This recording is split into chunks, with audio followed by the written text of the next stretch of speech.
சபா என்ன வெயில். ஃப்ரிட்ஜி அப்பா இவ்வளோ வேகமா எங்க போகுது? உள்ள எது இருந்தாலும் எடுத்து குடிச்சிட வேண்டியதுதான். ஐ செவனப்பு இது போதும். இது வேற திறக்கவே முடியல. தண்ணி 501 502. அப்பா இதெல்லாம் ஒரு எக்சர்சைஸா?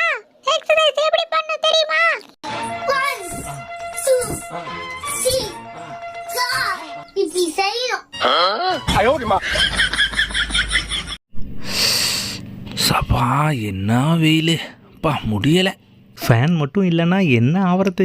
மாமா இப்ப கரண்ட் போனா எப்படி இருக்கும்? ஏன் செல்லம் என்னடா இது? என்னடா சாப்பிட்ற? பேப்பர் அப்பளம்ப்பா. உங்களுக்கு வேணுமா?